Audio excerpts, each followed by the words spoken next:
I'm just going to talk about blogging for human rights out of prison. I started a blog while I was in a maximum security jail in Phoenix, Arizona. Because of limited time, I'll just give you my backstory real quick. When I was 14, I started following the stock market. I was obsessed with it. From a little working class chemical manufacturing town up in the northwest. My dream was to go to America and make $1 million in the stock market, which I did. As a young person, the money went right to my head. I started throwing Manchester-style rave parties with it. Got people bringing ecstasy in, so it's my own fault what happened to me. I take full responsibility for putting myself in here. And I'm going to show you a video of what happened next.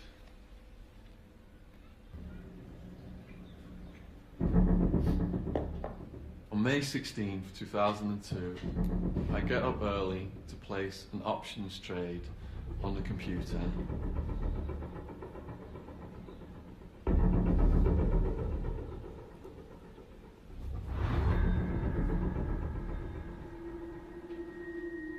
And there's a knock at the door.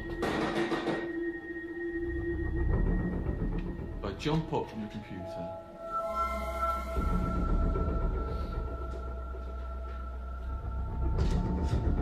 I can't see who it is. I look through the people, and it's blacked out. My worst fear is being realised at this moment. They're gonna kill me. And boom!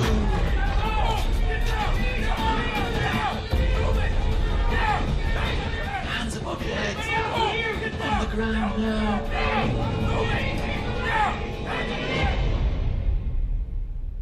It's like it all goes in slow motion now in my head.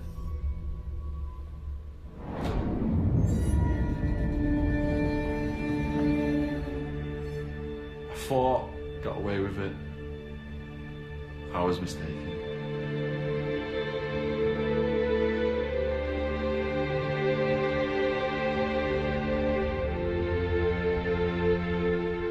Everything I ever did wrong, the price is here, right now, on my doorstep. Game over?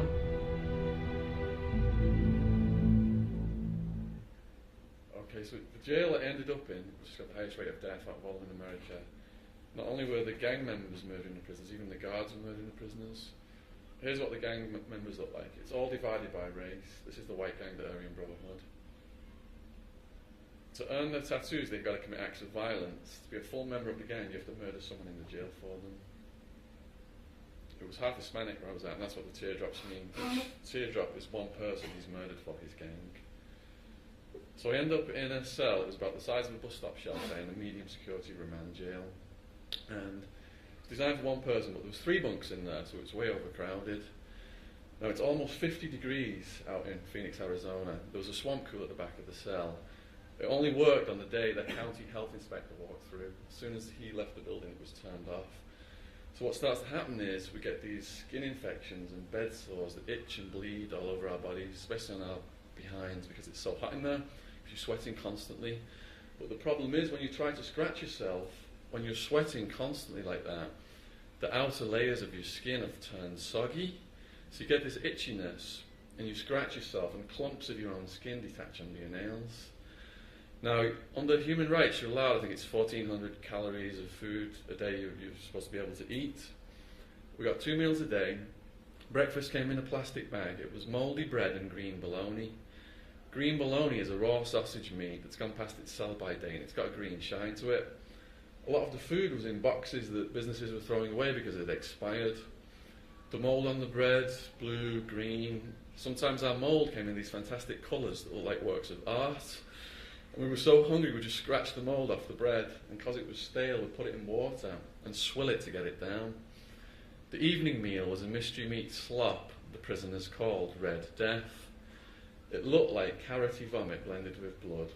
It had all kinds of random meat in it and it stunk. Sometimes there was dead rats in it. On one occasion we gave a dead rat back to the guards. They said they would investigate it, and they came back later in the day and said the jail won't get in any trouble. They said it was just a potato.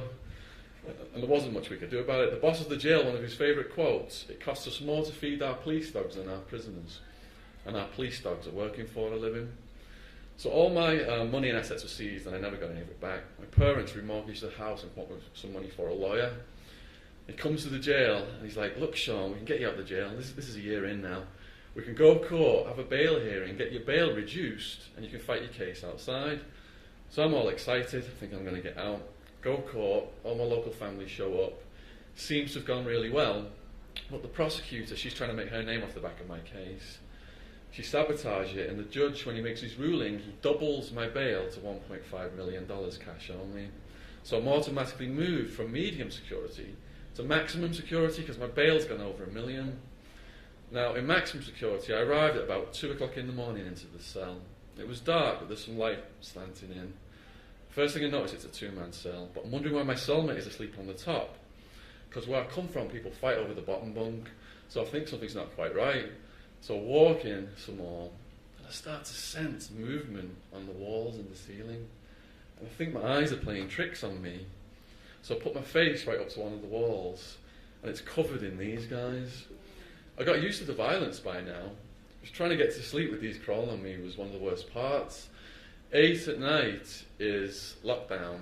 10 is lights out. It's like they know just when the lights are about to go out. They start lining up in the cracks in the walls, doing this little movement with the antennae sticking out, like an army waiting to invade. As soon as the lights go out, they just flood the room.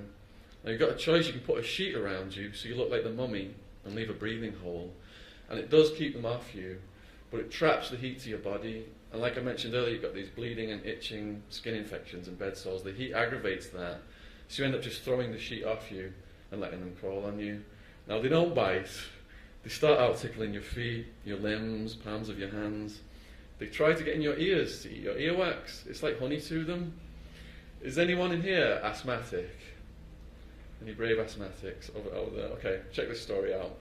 I had a neighbour in maximum security who was asthmatic. He wakes up one morning, out of breath, grabs his inhaler, takes a blast,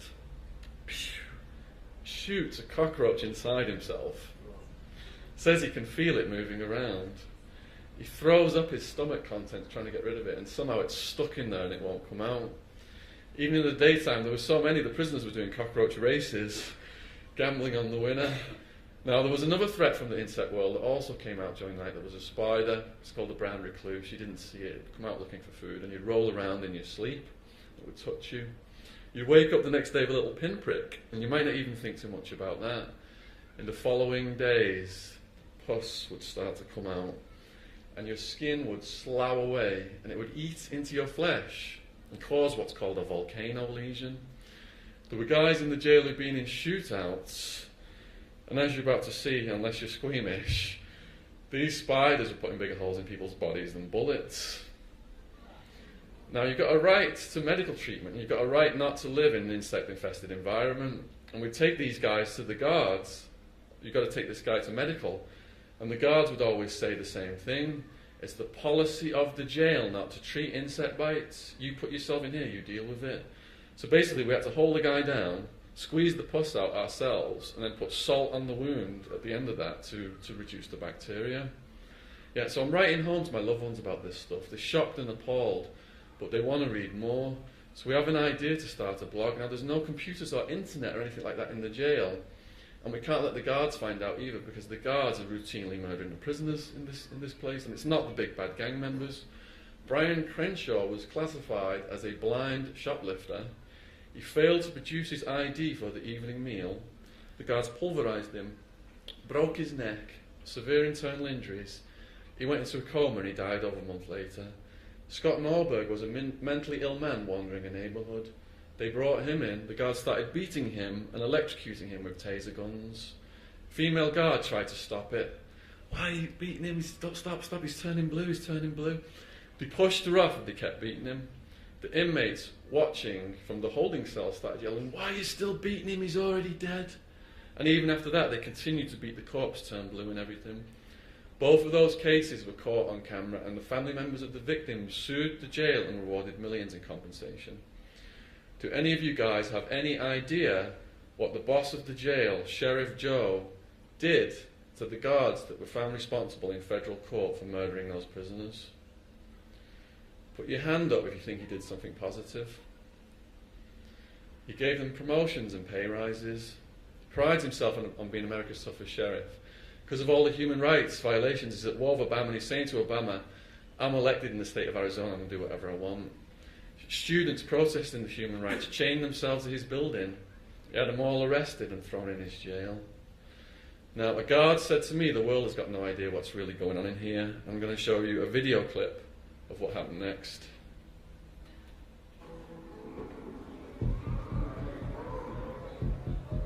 The longer I was spending in captivity, I couldn't believe what I was seeing. All the human rights violations were disgusting me.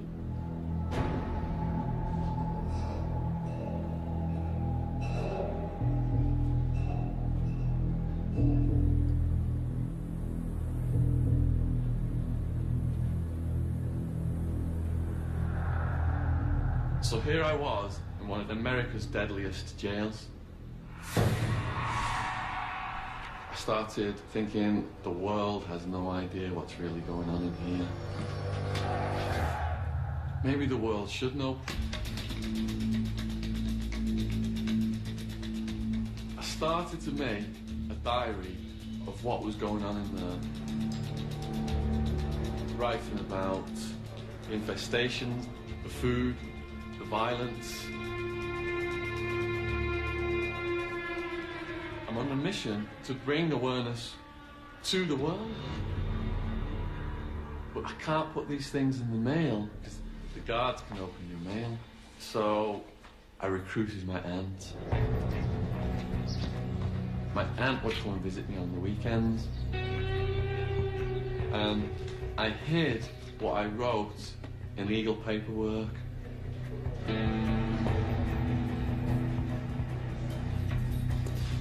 I could release property to my aunt through the visitation guards.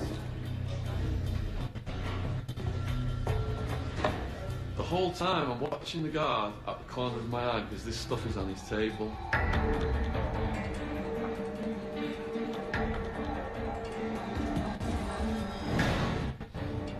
My heart is going like crazy.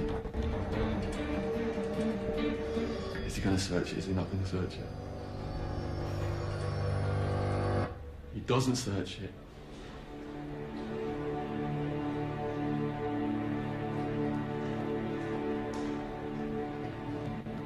He hands it to her. My stress just collapses. She typed what I'd written up, and that's how my blog, John's Jail Journal, started. If we did it under a fake name, John's Jail Journal, the guards wouldn't know who I was. I couldn't believe some of the things he was writing. I realised that this was hell on earth. It was unreal. It was like it was happening to somebody else. But in a way it helped because it made me feel close to him.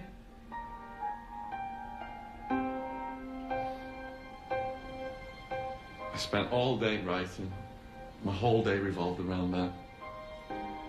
It was a bridge to the outside world. So now the world was hearing about my life and the lives of the other prisoners.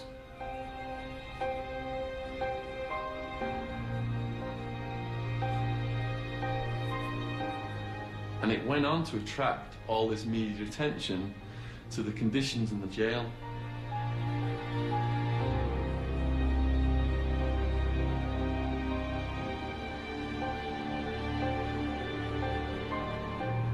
I thought I could get these conditions changed and things would be improved, and I feel like I did.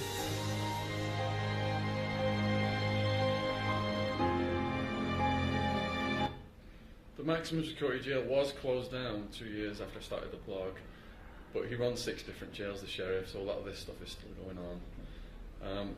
Anyway, I'm out of time now. If you want the full story, my book is supposed to be downstairs in foils. And thank you very much all for coming here and listening. Thank you. Cheers.